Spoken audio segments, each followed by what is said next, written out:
Hello everyone, welcome to the exam time. आज की इस वीडियो के अंदर हम आपके साथ डिस्कस करेंगे बिजनेस एनवायरनमेंट के टॉप मोस्ट एमसीक्यूज़।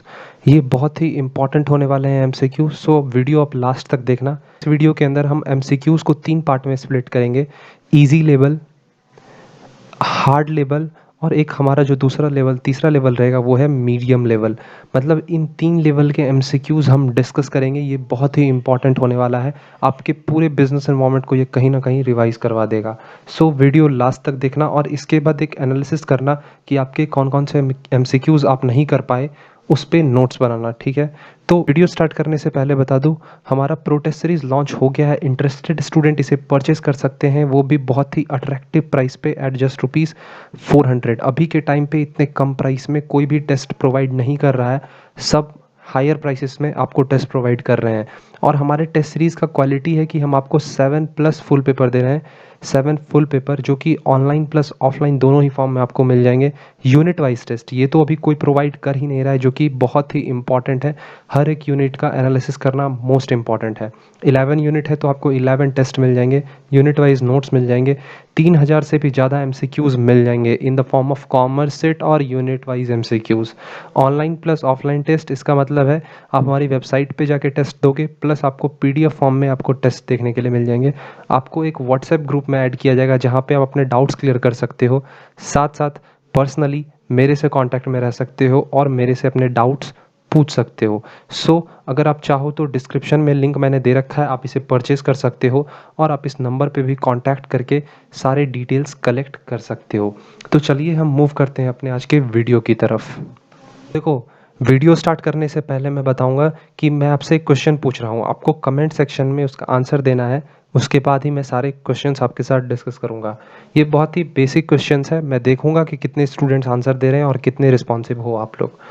तो मेरा क्वेश्चन है, which bank is called the bank of issue? कौन सी बैंक को हम बैंक ऑफ इशू बोलते हैं? बैंक ऑफ इशू, ठीक है। Which bank is called a bank of issue? Options दे रखे हैं आपके पास। फर्स्ट है आपका आरबीआई, सेकंड है आपके लिए एसबीआई, थर्ड आईसीआईसीआई और फोर्थ नन। इन चार में से कौन सा आंसर सही है? मैं क्वेश्चन रिपीट कर रहा हूं, which bank is called as the bank of issue? आपको करेक्ट आंसर कमेंट बॉक्स में देना है। अभी वीडियो पॉज करो और अभी ही आंसर दो, मैं सारे के आंसर देखूंगा। तो अब हम अपने आज के क्वेश्चंस की तरफ, एमसीक्यूज की तरफ शिफ्ट करते हैं।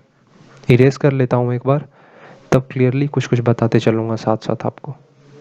सबसे फर्स्ट क्वेश्चन है यहाँ पे, which act was replaced with the introduction of competition act 2002? देखो, मैंने कंपटीशन एक्ट आपको नहीं पढ़ाया है, लेकिन आज मैं इस एमसीक्यूज के साथ आपको कंपटीशन एक्ट भी समझा दूंगा। तो इन सारे एमसीक्यूज को एक बार देख लो, मैं फिर आपको एक एनालिसिस दूंगा कंपटीशन एक्ट 2002 का। क्वेश्चन यहाँ पे पूछ रहा है, कौन कौन सी एक्ट रिप्लेस की गई कंपटीशन एक्ट को इंट्रोड्यूस करते हुए? मतलब हम ये कह सकते हैं कंपटीशन एक्ट 2002 ने किस पर्टिकुलर एक्ट को रिप्लेस किया। तो आप जैसा कि देख रहे होगे स्क्रीन पे आंसर्स दिया हुआ है, एमआरटीपी एक्ट, ठीक है। एमआरटीपी एक्ट, हम एमआरटीपी एक्ट को भी डिस्कस करेंगे, मैं आपको रिवाइज करवा दूंगा, वैसे मैंने ये आपको बता रखा है। नेक्स्ट है, competition act was enacted in which year? Right answer है दिसंबर 2002। थर्ड क्वेश्चन है, विच committee recommended the enactment of competition act? किस कमेटी ने रिकमेंड करा कि कंपटीशन एक्ट को हमें इनेक्ट करना चाहिए, स्टैब्लिश करना चाहिए? आपने देखा होगा बैंकिंग में, आपने पढ़ा होगा मेरे साथ कि बहुत सारे कमिटीज़ हैं जो कि बैंक्स को रिकमेंड करती हैं। वैसे ही यहाँ पे पूछा गया कंपटीशन एक्ट को इनेक्ट करने के लिए किस कमेटी ने रिकमेंड करा? तो इसका राइट आंसर है high level committee on competition policy and law. ये तीनों एमसीक्यूज जो हैं आप जो देख रहे हो, 1 नंबर, सेकंड और थर्ड, ये तीनों कंपटीशन एक्ट से हैं। मैंने जानबूझकर ये क्वेश्चन लिया क्योंकि आपने तो इजी लेवल कर ही रखा होगा, बहुत सारे बुक से, अरिहंत हो गए, वीके राय हो गए, तो ये सारे क्वेश्चंस आपने नहीं देखा होगा। तो अब हम समझते हैं एक्सप्लेनेशन कंपटीशन एक्ट 2002 का। तो सबसे पहले ये जानो, कंपटीशन एक्ट 2002 कब लाया गया था? दिसंबर 2002 को। कंपटीशन नाम से ही समझो, कंपटीशन अगर एक दो स्टूडेंट्स के बीच में कंपटीशन होता है, फॉर्म्स के बीच में कंपटीशंस होते हैं, फिर बहुत सारे शॉप्स हैं उनके बीच में कंपटीशंस होता है। तो कंपटीशन आप नाम समझ ही रहे हो कि कंपटीशन को देखते हुए उसके लिए एक एक्ट लाया गया। तो the competition bill 2001 was introduced in Lok Sabha by the finance minister on 6 August 2001 and passed on December 16 2002।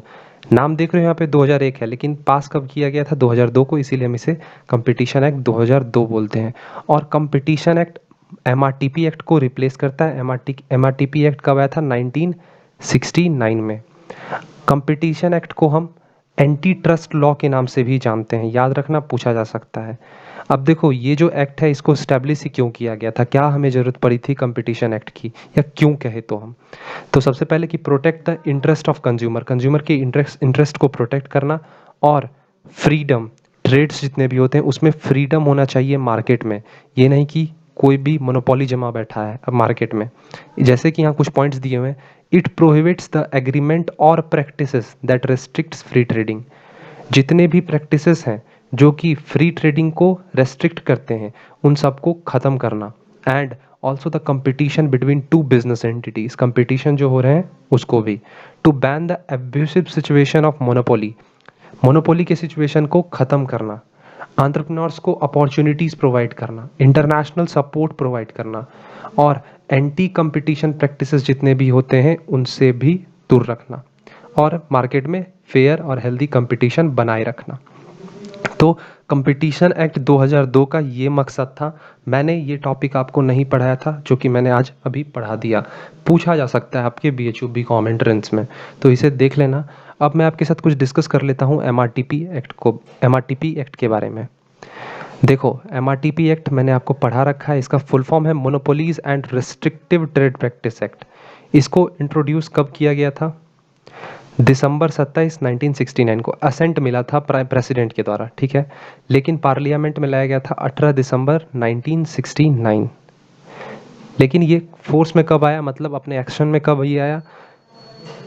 जून 1 1970। ये डेट आपको याद रखना है। किस कमेटी के रिकमेंडेशन के बेसिस पे? बहुत ही इंपॉर्टेंट है, कमिटीज याद रखना, कोई नहीं बताएगा, मैं बता रहा हूँ, नोट करते चलो साथ साथ। On the recommendation of Dutt committee, MRTP Act was enacted to ensure that concentration of economic power in hand of few rich. Monopoly समझ रहे हो ना, वही है ये यहाँ पे। तो उन्हीं को ख़त्म करने के लिए MRTP Act लाया गया था। ये क्या करता था? मोनोपोलिस्टिक्स एंड रेस्ट्रिक्टिव ट्रेड प्रैक्टिसेस जितने भी होते थे उनको ख़त्म करना, उनको प्रोहिबिट करना, यही काम था MRTP Act का। लेकिन इसको रिप्लेस कर दिया गया किसके द्वारा? कंपटीशन एक्ट के द्वारा। तो हम ये कह सकते हैं अभी के टाइम पे MRTP एक्ट अवेलेबल नहीं है अपने भारत में, क्योंकि कंपटीशन एक्ट 2002 इंट्रोड्यूस कर दिया गया था। तो हम ऐसे ही आपके साथ MCQs डिस्कस करेंगे। जो पॉइंट मुझे नया लगेगा, जो पॉइंट आपको कंफ्यूजिंग लग सकता है, मैं उन सारे पॉइंट्स को आज की इस वीडियो में कवर करते चलूँगा। तो वीडियो को यहीं लाइक कर दो, क्योंकि अभी वीडियो लंबा होने वाला है, तो आपको बहुत कुछ जानने को भी मिलेगा। सो चलिए हम अब मूव करते हैं अपने नेक्स्ट MCQ की तरफ। अब देखो, नेक्स्ट यहाँ पे MCQ आया कि dash is concerned with the withdrawal of state, highlight करो, स्टेट फ्रॉम एन इंडस्ट्री और सेक्टर पार्शियली और फुल्ली। किसकी वजह से? स्टेट का यहाँ पे मतलब है गवर्नमेंट। आप लोग कंफ्यूज हो सकते हो, गवर्नमेंट विड्रॉल कर रही है इंडस्ट्री से, सेक्टर से। अब देखो, गवर्नमेंट का विड्रॉल करना का मतलब है यहाँ पे क्या, कि सिंपल मतलब हम कह सकते हैं कि प्राइवेटाइजेशन की तरफ मूव करना। प्राइवेट कर रहे हैं सारी इंडस्ट्रीज को, सेक्टर्स को, तो राइट आंसर इसका प्राइवेटाइजेशन। प्लानिंग कमीशन कब सेटअप किया गया था, बता पाओगे? नहीं बता पाओगे तो देख लो, राइट आंसर है 1951। NDC के बारे में जानते हो? यहाँ पूछा गया है क्वेश्चन में कि NDC के प्रेसिडेंट कौन है? नेशनल डेवलपमेंट काउंसिल, पूछा जा सकता है, प्राइम मिनिस्टर। अब आया हमारा गैट। मैंने आपको गैट के बारे में भी बताया है, मनी बैंकिंग में as well as business environment में। GATT was born in the year, बहुत आप लोग को अच्छी तरह से आना चाहिए, नहीं आता है तो आपकी यहाँ पे गलती है, कहीं ना कहीं आप छूट जाओगे अपने कंपटीशन एग्जाम में। सो इसका राइट आंसर है 1948। What was the predecessor of WTO? Predecessor का मतलब है, हम कह सकते हैं अगर शुद्ध हिंदी में कहे तो पूर्वज। WTO से पहले क्या था? गैट ही था ना। यहाँ पे स्पेलिंग में एरर है, GATT होगा। अब in which year WTO was formulated. WTO का फॉर्म किया गया था 1995। ये रिवीजन है आपके मनी बैंकिंग का भी और बिजनेस इन्वायरमेंट का भी, तो अच्छे से देखना वीडियो को। गैट मैंने बताया था आपको। अब आता है कि फैमा। फैमा कब लाया गया था? 1999 में। फेरा का बता सकते हो तो कमेंट में भी ये बताओ। नेक्स्ट क्वेश्चन आया यहाँ पे, the policy of government related to export and import. Export and import जाते हो ना, आयात और निर्यात, इसको लेकर गवर्नमेंट की कौन सी पॉलिसी है? आराम से बता सकते हो। एग्जिम पॉलिसी, मनी बैंकिंग में आपने ये सब बहुत अच्छे तरीके से पढ़ रखा है, तो ये सब आपके लिए एक रिवीजन की तरह होना चाहिए। ऐसा मत करना कि आपने कुछ पढ़ा ही नहीं है अभी तक। SEZ, SEZ का फुल फॉर्म क्या है? Special economic zone. इमेज देख रहे हो ना, किसी एक पर्टिकुलर जोन के लिए कुछ प्लान्स फॉर्मुलेट करना। क्वेश्चन यहाँ पे आया, कंज्यूमर प्रोटेक्शन एक्ट। बता सकते हो कंज्यूमर प्रोटेक्शन एक्ट क्या है? मैं बताता हूँ कि कंज्यूमर प्रोटेक्शन एक्ट है क्या। मैंने इस पे सेपरेट वीडियो भी बना रखा है। कंज्यूमर के हित में एक एक्ट को लाया गया था जिससे उन्हें बचाया जा सके किन लोगों से? जो उनके अगेंस्ट अनफेयर प्रैक्टिसेस करते थे, माल प्रैक्टिसेस करते थे, उन्हें एक्सप्लॉइट करते थे। ये कौन थे? सेलर्स थे, प्रोड्यूसर्स थे। उनके लिए ये एक्ट लाया गया था, कंज्यूमर प्रोटेक्शन एक्ट। इसका राइट आंसर है 1986 में इसे लाया गया था। Dash consist of economic conditions, economic policies, industrial policies and economic system. बहुत इजी क्वेश्चन है, जहाँ जहाँ इकोनॉमिक आ रहा है देखो। इंडस्ट्री से रिलेटेड, इंडस्ट्री किसके अंदर आएगा? किसी एक इकोनॉमी के अंदर में ही आएगा ना। तो आपने मेरे साथ बिजनेस एनवायरनमेंट में पढ़ा था कि इकोनॉमी से रिलेटेड जितने भी क्वेश्चंस पूछे जाएंगे वो इकोनॉमिक एनवायरनमेंट के अंदर आएंगे। तो राइट आंसर है इकोनॉमिक एनवायरनमेंट। नेक्स्ट क्वेश्चन है, इंडियन इकोनॉमी किस चीज़ का एग्जाम्पल है? जानते हो, कैपिटलिस्ट है, क्लोज्ड है, मिक्स्ड है, क्या है? मिक्स्ड है। मिक्स्ड इकोनॉमी क्यों है? क्योंकि यहाँ पे both private individuals as well as public individuals दोनों ही साथ में मिलके काम करते हैं, मिक्सचर है। नेक्स्ट है यहाँ पे, dash economy is not planned, controlled और regulated by the government. Closed, mixed, free. Right answer free market economy. अब आया नेक्स्ट क्वेश्चन, इस पे मैं कुछ डिस्कस करूंगा आपके साथ।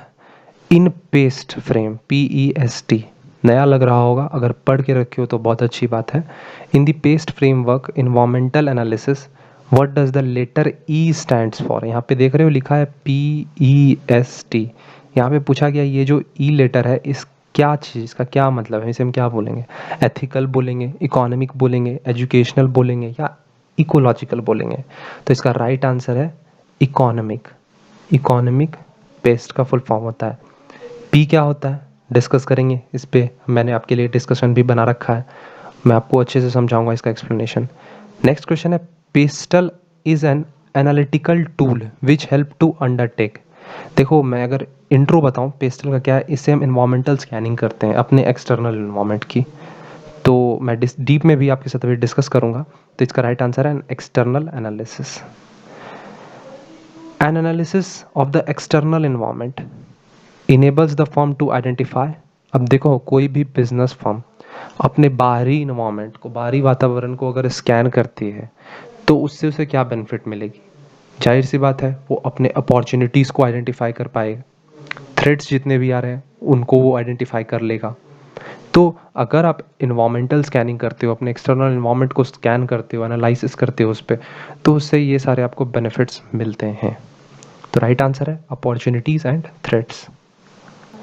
अब हम जानेंगे कि पेस्टल एनालिसिस है क्या। पढ़ा हुआ है बहुत अच्छी बात है, नहीं पढ़ा कोई दिक्कत नहीं। PESTEL analysis is a tool which helps companies have a 10,000 of view to the macro environment. Macro environment इसलिए लिया गया कि टोटली वो एक्सटर्नल होता है कहीं ना कहीं। It is operating in, pastel is N acronym and the letters stand for political, economical, social, technological, environmental and legal. ये जो PESTEL देख रहे हो ना, ये फुल फॉर्म्स है, पूछे जा सकते हैं आपसे, एंट्रेंस में पूछे गए हैं जहाँ तक मुझे याद है। Also this frameworks helps to keep the track of all the changes happening in the environment. Moreover, this framework has undergone many changes and also have many variations. Previously हम इसे सिर्फ पेस्ट एनालिसिस के नाम से जानते थे, लेकिन बाद में इसके अंदर लीगल इन्वॉल्वमेंट को इंक्लूड किया गया। At the present time, a debate going is about including ethics in this framework. अभी के present time में इसमें ethics को भी add किया जा रहा है। Further, Pastel is more comprehensive and inclusive framework than its previous counterparts, as it relatively easy to understand and implement. Also, it aids management that decision-making process and proactive actions. Thus, the firm is not only reacting to the changes in the environment but also in converting opportunities into results.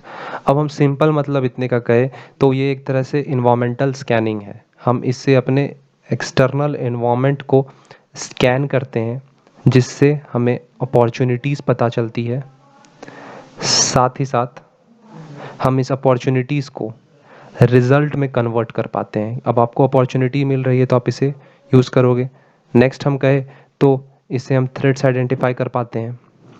इसमें बहुत changes आते थे। पहले इसे हम जानते थे किस नेम से, पेस्ट एनालिसिस से, लेकिन बाद में इसमें लीगल इन्वॉल्वमेंट भी ऐड किया गया। तो आप देख सकते हो इस चार्ट में फुल फॉर्म दिया हुआ है हर एक वर्ड का, political, economic, social, technological, environmental and legal. तो ये याद कर लेना, क्वेश्चंस पूछे जा सकते हैं आपसे इस टॉपिक से।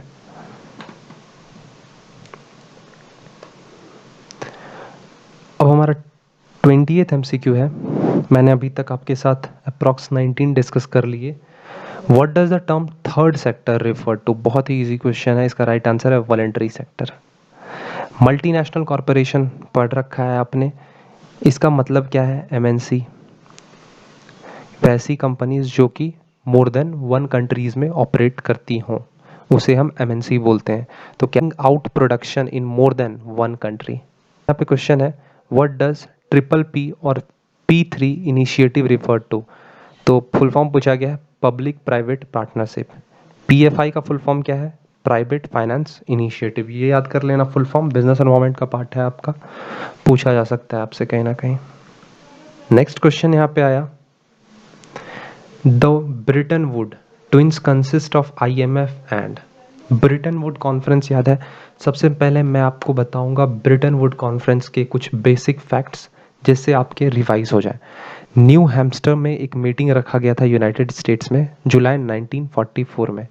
टोटल 44 नेशंस इसमें आए थे। कहाँ पे? माउंट वॉशिंगटन होटल में, USA में है।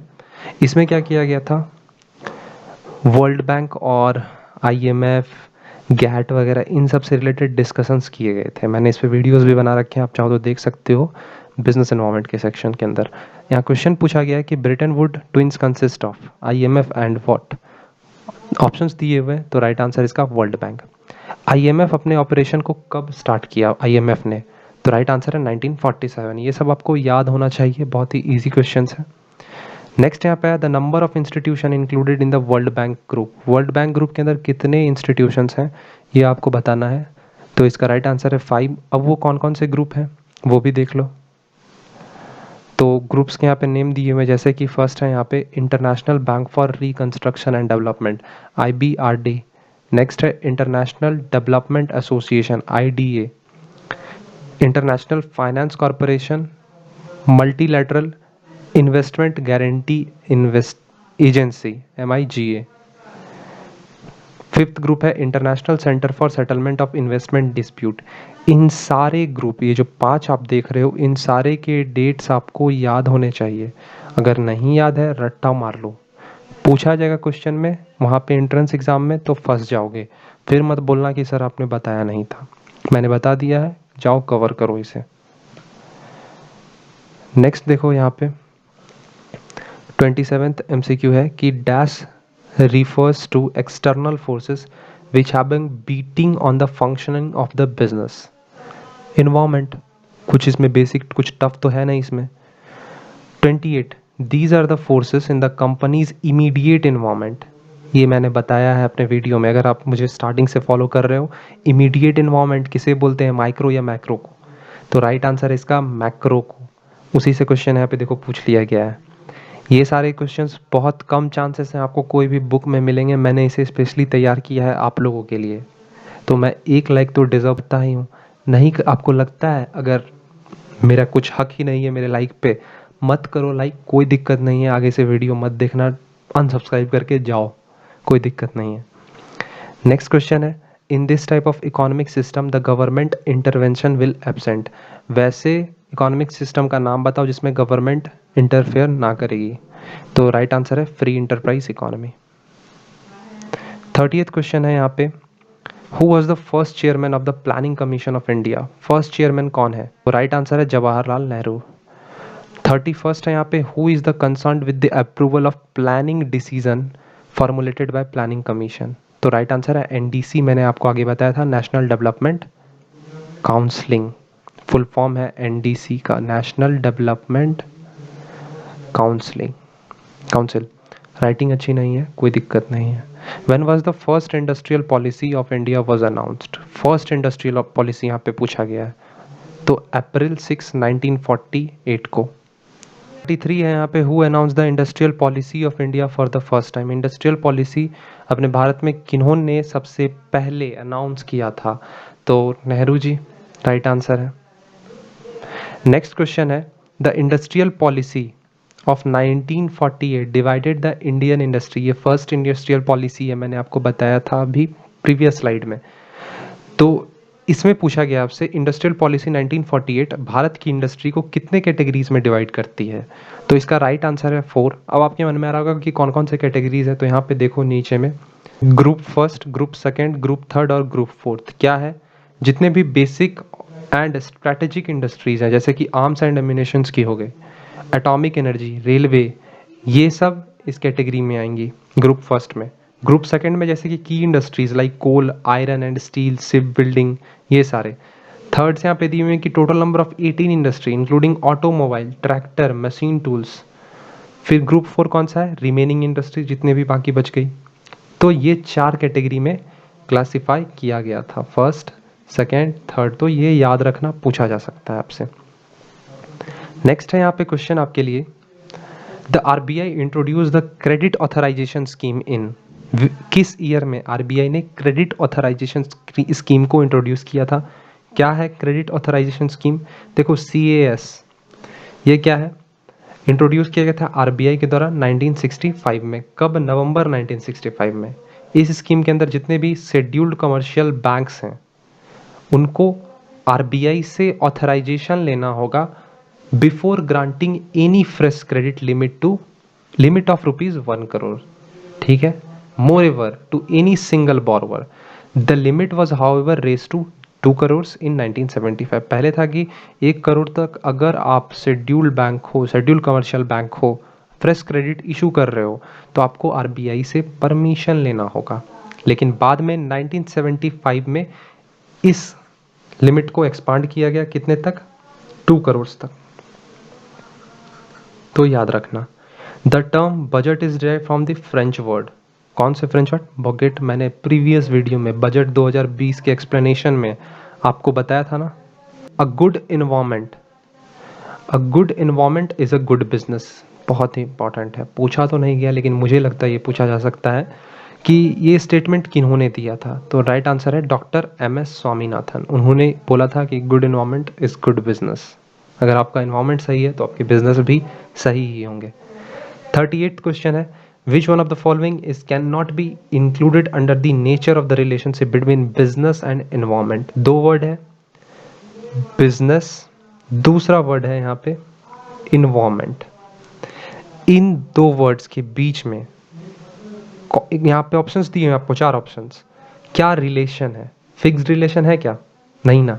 कभी इन्वायरमेंट हमारा फिक्स रहता है, आप जानते हो environment is always dynamic. Dynamic का मतलब है keeps on changing, regular basis पे हमारे इन्वायरमेंट चेंज होते रहते हैं, तो डायनामिक होगा नहीं। इंटरडिपेंडेंस पूछा है, इन्वायरमेंट बिजनेस डिपेंडेंट नहीं है एक दूसरे पे, चेंज होते रहता है, तो ये भी हम नहीं लेंगे। फिक्स्ड, इन दो के बीच में कभी भी फिक्स्ड जैसा रिलेशन है ही नहीं, हमेशा चेंज होते रहते हैं। बहुत ही इजी क्वेश्चन है, external environment of a business क्या हो सकते हैं एक्सटर्नल एनवायरनमेंट में? Physical, demographic, economic. इसमें कुछ डिस्कस करने जैसा नहीं है। फिजिकल एनवायरनमेंट क्या है? मैंने ये सारे क्वेश्चंस जो हैं ये इजी लेवल के ले रखे हैं। बस एक रिवीजन के लिए। फिजिकल एनवायरनमेंट में क्या क्या आ जाएंगे? नेचुरल रिसोर्सेज हमारे, climates, water, all of these. 41st यहाँ पे है हमारे question 41, the economic environment of a business में क्या क्या आएंगे? Economic system, economic conditions, all तीनों ही है। Which of the following is not an essential feature? Social environment का इनमें से कौन सा एसेंशियल फीचर नहीं है? Competitiveness, respective for individual, better quality of life, ये सारे हमारे सोसाइटी के अंदर आते हैं, आप जानते हो। बेलमेंट किस चीज़ से रिलेटेड है? लॉ। अब लॉ किसके अंदर आएगा? लीगल एनवायरनमेंट के अंदर आएगा। तो ये चीज़ किस चीज़ का पार्ट है? लीगल एनवायरनमेंट का। तो ये हमारे सोशल एनवायरनमेंट का पार्ट नहीं हो सकता है। 43rd क्वेश्चन है, the new economic policy of India is a precious gift of, किन्होंने दिया new economic policy? Doctor Manmohan Singh ji ने न्यू इकोनॉमिक पॉलिसी दिया था। कब दिया था? डेट जानते हो? तो ये सारे कुछ मोस्ट सेलेक्टेड क्वेश्चंस थे जो कि मैंने आपके लिए सेलेक्ट किए और मैंने आपको ये प्रोवाइड किया। 40 प्लस एमसीक्यूज मैंने आज के इस वीडियो में आपके साथ डिस्कस किए, प्लस आपको एक्सप्लेनेशन प्रोवाइड किया। तो वीडियो तो आपके लिए बहुत ही अच्छा रहा होगा, जहाँ तक मुझे लगता है। अप्रॉक्स ये वीडियो 25 मिनट का बन चुका है। और अगर आपको वीडियो यहीं पसंद लग रहा है तो प्लीज़ यहीं लाइक करो वीडियो को। कमेंट में बताओ नेक्स्ट क्या आपका सजेशन होना चाहिए, मतलब क्या आपको चाहिए नेक्स्ट, कैसा लगा ये वीडियो? क्या आप मेरे से बिजनेस एनवायरनमेंट का रिवीजन चाहते हो तो बताओ। और अगर आप हमारे टेस्ट सीरीज़ को परचेज करना चाहते हो, जिसके थ्रू आप ऐसे ही क्वेश्चन हर एक यूनिट के selected question plus easy hard ये सब प्रैक्टिस करना चाहते हो, तो डिस्क्रिप्शन में हमारे टेस्ट सीरीज़ का लिंक दिया हुआ है, वहाँ से डायरेक्टली आप परचेज कर सकते हो। नहीं तो आप इस नंबर पे मैसेज करो कि आपको टेस्ट परचेज करना है 8102043143, और आप यहाँ से हमारे हम्बल बंडल को परचेज करो, जिसके अंदर आपको कंप्लीट नोट्स से लेकर टेस्ट तक हर एक चीज़ मिल जाएंगे, जो कि आपके प्रिपरेशन को कहीं ना कहीं बहुत ही हायर लेवल तक बूस्ट करेंगे और एंट्रेंस में आप अपना एक सीट कैप्चर कर पाओगे।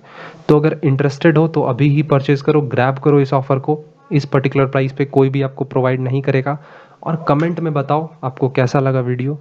मिलेंगे नेक्स्ट वीडियो में जल्द ही, तब तक के लिए थैंक यू और बाय।